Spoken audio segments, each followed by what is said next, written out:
2 years ago, my life changed forever. It was late October and the house felt wrong. Ethan had just returned from another work trip, but this time, something about him wasn't right. He seemed distant, lost in his own world. Conversations were strained, like speaking to someone who wasn't fully there. At first, I thought it was just exhaustion or stress, but as the days passed, it became clear that something deeper was happening. His eyes would glaze over, and he'd mutter things under his breath that made no sense. The air grew heavier, colder, as if the walls themselves were closing in on us. He would forget things almost instantly, things I'd told him mere minutes earlier. Conversations dissolved into silence. Chores went undone. And then there was Claire, someone who'd stayed with us months ago. Her name came up one night, completely out of nowhere. It was strange because she hadn't been around for so long, yet Ethan spoke about her as though she were still here, like she was haunting him. That's when I started noticing how much worse he was getting. Max could sense it too. He'd bark at nothing, pacing back and forth, while Luna hid under the couch, her fur standing on end. Something was off, and it wasn't just Ethan, it was the whole house. Every creak of the floorboards felt like a warning, every shadow an intruder. A few days before everything fell apart, we went out to dinner with Ethan's mom. She noticed it too, the way he zoned out, how disconnected he seemed. "He needs help," she whispered to me later, but I didn't know what kind of help he needed or how to give it. Watching him sit there, stiff and unresponsive, was heartbreaking. His mom tried to engage him in conversation, but he barely responded. When she leaned closer, mouthing those words to me, "Something's not right," I felt a chill run down my spine. I wanted to believe it was temporary, that whatever this was would pass, but deep down, I knew better. It started innocently enough. We ordered takeout, sat on the couch. Then he looked at me and said, "Claire put a curse on my family." That's when I knew something was seriously wrong. I suggested a cold shower, hoping it might snap him out of it. Instead, it made things worse. His demeanor shifted instantly, like flipping a switch. One moment, he was distracted and detached. The next, he was seething with anger. His voice dropped to a low growl, each word dripping with menace. My heart raced as I realized this wasn't the Ethan I knew anymore. This was someone else entirely. I called Ethan's mom, trying to stay calm. But then he came out of the bathroom, yelling at Max to attack me. I ran to the bedroom, locking the door behind me. He kicked it down like it was nothing, grabbing me by the throat. All I could think was, am I going to die? His strength was terrifying, his grip like iron. Every instinct screamed, get out, run. But I couldn't move. My body froze, trapped between fear and disbelief. How did we get here? What happened to the man I loved? He kept asking me to admit something, to admit I knew what he was talking about.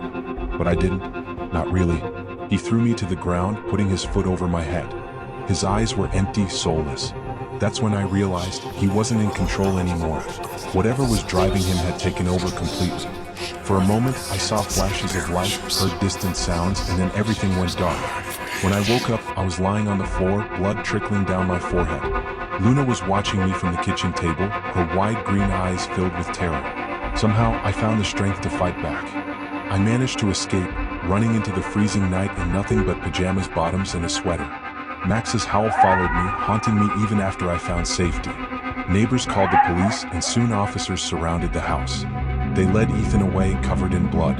As they cuffed him, his expression remained eerily calm, as if none of it mattered anymore. I collapsed onto the porch steps of the elderly couple's home, shivering uncontrollably. Their kindness saved me that night, not just physically but emotionally. Without them, I don't know where I'd be now. They found Luna alive, though traumatized. But Max was gone. Ethan had killed him in the living room, then dragged his body into the bathroom. Even now, 2 years later, I still hear his cries in my dreams. Ethan blames me for not getting him help sooner. Maybe he's right. Maybe I failed him. But sometimes I wonder if anyone could have stopped what happened that night. Looking back, I see all the signs I missed, all the warnings I ignored. Guilt eats away at me, but so does survival. I made it out alive, and for that I'm grateful. Yet the scars remain, both visible and invisible. The house where it all happened is long behind me now, but the memories linger. Every shadow feels heavier, every silence louder. Some wounds don't heal easily, and some scars run deeper than we ever imagined. Life goes on, but it's never quite the same. You carry pieces of the past with you, whether you want to or not. And maybe that's okay. Maybe it's part of moving forward, to acknowledge the pain without letting it define you.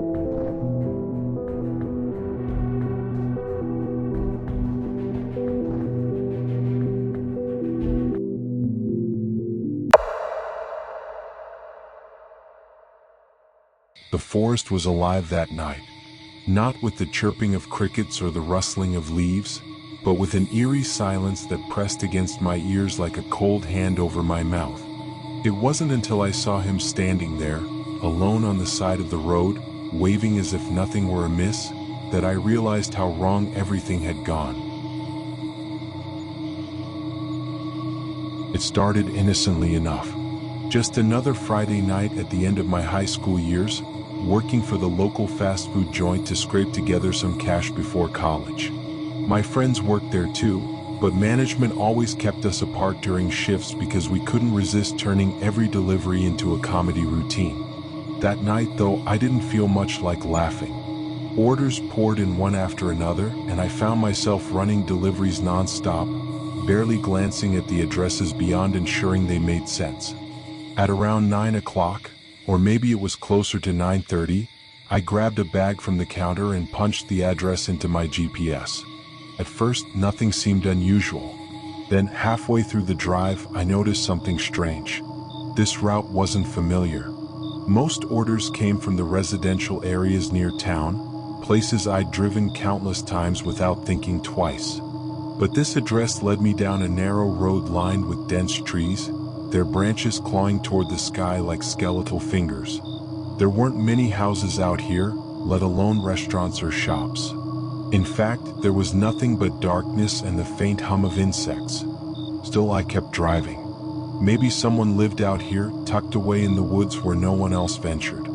As the GPS announced I was 1 minute away, doubt crept into my mind. 1 minute from what? Clearing? Another stretch of wilderness?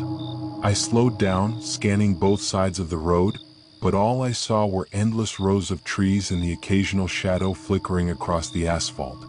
When the GPS declared I'd arrived, I pulled off to the side and stared out the windshield, confused.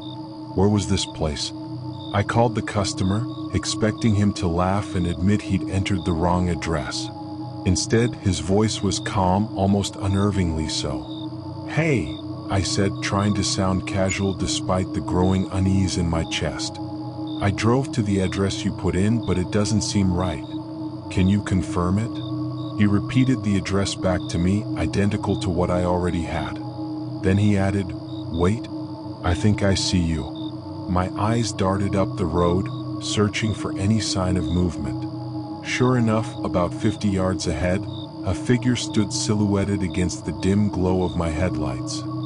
He waved slowly, deliberately, as if inviting me closer. As I approached, I noticed two things. First, he looked older than I expected, maybe in his late 40s or early 50s, dressed casually in jeans and a sweatshirt. Second, there was something unsettling about his posture. Too still, too deliberate, like a predator waiting patiently for its prey.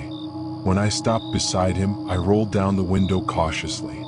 "Sorry about that," I began, forcing a smile. "This area's kind of tricky to navigate."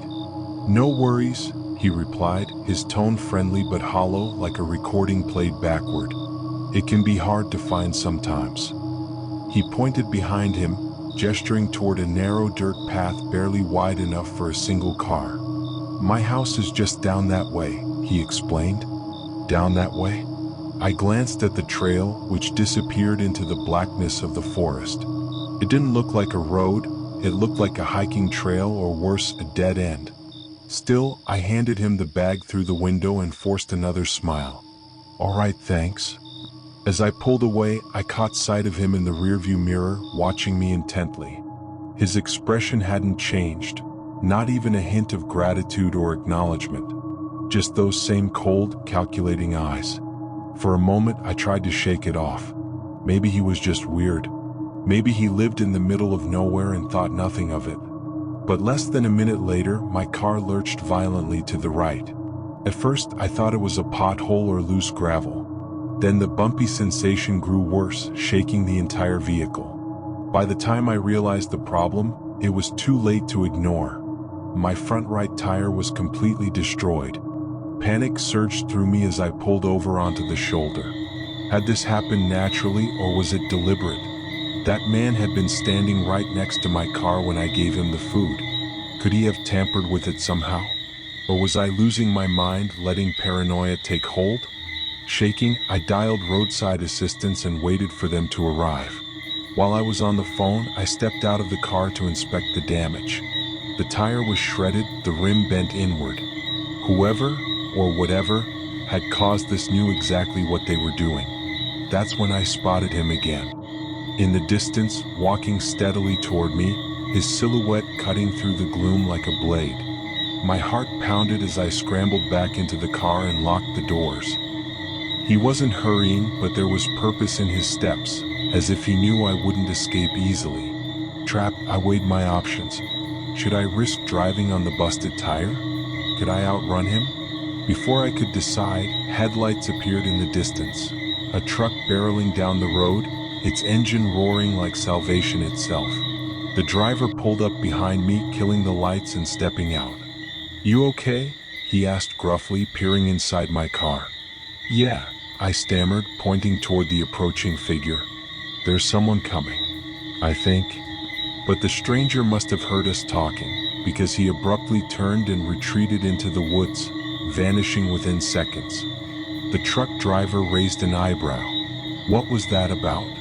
I spilled everything, the suspicious order, the fake address, the damaged tire. He listened silently, then nodded. "Let's stay put until help arrives." Minutes later, the tow truck showed up, followed shortly by the police.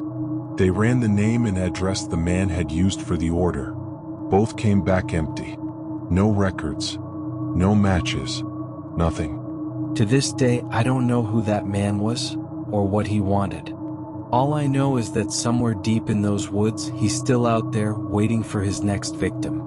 And if you ever find yourself driving down an unfamiliar road late at night, remember this: trust your instincts.